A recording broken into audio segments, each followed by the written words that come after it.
Hi, today we are going to talk about Caesarean wilt of banana or Panama wilt of banana. In this lecture, we are going to see about what are the symptoms that are produced by the Caesarean wilt and their pathogenic character, and what are the favorable conditions that are needed for the growth of the pathogen and their mode of spread and survival, and at last we are going to see about the management.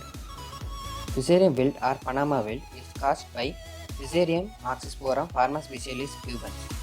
It is tropical race spore and Cavendish variety is most susceptible for Fusarium.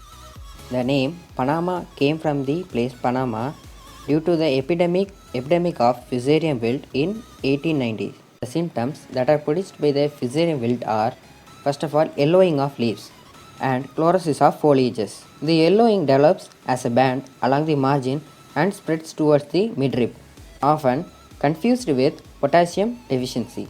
Leaves break near the base and hang around the pseudostem, and forming a skirt of death leaves around the pseudostem. This is the typical symptom of the Fusarium wilt. Young leaves are usually erect, giving a bristle-like appearance. The pseudostem spreads longitudinally at the base, and there is no evidence of symptoms in fruits. The infected plants are stunted. On transverse section of rhizome shows a dark brown and purplish streaks radiating from the center, and thus vascular discoloration is found. The infected pseudostems and rhizomes emit an characteristic odor. Yellowing of leaf is followed by the necrosis of younger leaves starting from leaf margin and collapsed older leaves. Internal discoloration of vascular systems are found.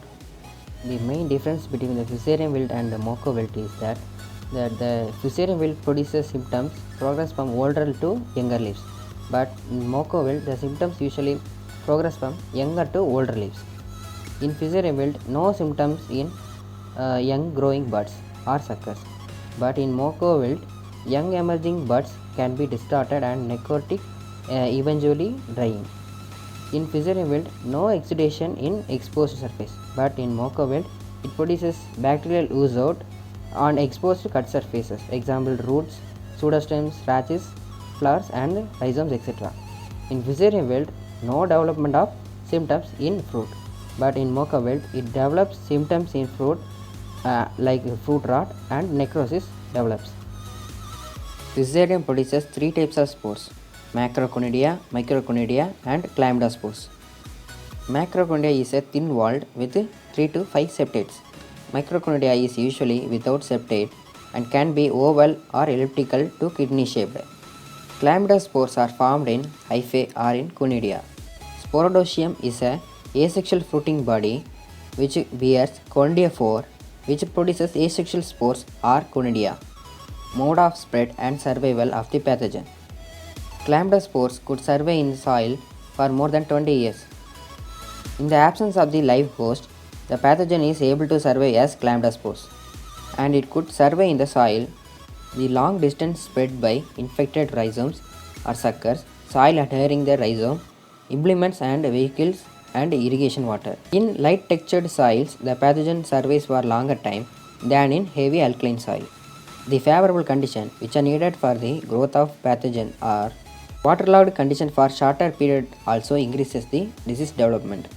Fusarium grows between 9 to 38 degrees Celsius under in vitro conditions, with a favorable range of growth between 23 to 27 degrees Celsius. Burrowing nematode Rhadophilus similis and lesion nematode Pratylengus coffeae predisposes the crop to the disease. The weed host of Fusarium are A. Camellia diffusa, B. Euphorbia heterophylla, C. Tridax procumbens, D. Chloris inflata. The management of Fusarium wilt. Field fallow or long rotation is leaving the land without any cultivation for a longer period of time. Crop rotation can be done with paddy or sugarcane once or twice, followed by banana for 2 to 3 cycles, or flooding the field for 6 months. Selection of resistant varieties such as Poovan, Robusta and Nendran for planting in endemic areas. Healthy suckers should be selected for planting, and we should maintain a good drainage facility. Avoid susceptible varieties such as Rastali, Mondan, Karpuravalli, Kadali, Rasakadali, and Pachanadan. Drenching of chemicals like carbendazim at 0.1% solution around the pseudostem. Injection of CAM with 3 ml of 2% carbendazim solution or embedding 16 mg of carbendazim or Pseudomonas fluorescens in a capsule in rhizome at 2-4-6 months after planting. Application of powder formulation of biocontrol agents such as Trichoderma viridi and Pseudomonas fluorescens at 50 grams along with 5 kg of well decomposed farmyard manure for 4 times once at a time of planting in the planting pit and remaining doses at 3rd, 5th and 7th month after planting around the plants. Trim the roots and decayed portions of the suckers before planting and remove the infected plants. Pairing and prolineage. First, select a sward sucker of 1.5 to 2 kg weight which are free from diseases and nematodes. Trim the roots and decayed portions of the corm. Cut the pseudostem leaving 20 cm from the corm and grade the suckers to size. To avoid wilt diseases, the susceptible varieties should be avoided and the infected portions of the corm may be paired and dipped for 5 minutes in 0.1% emulsion solution. Prolineage is done with 40 grams of carbofuran 3g granules per suckers.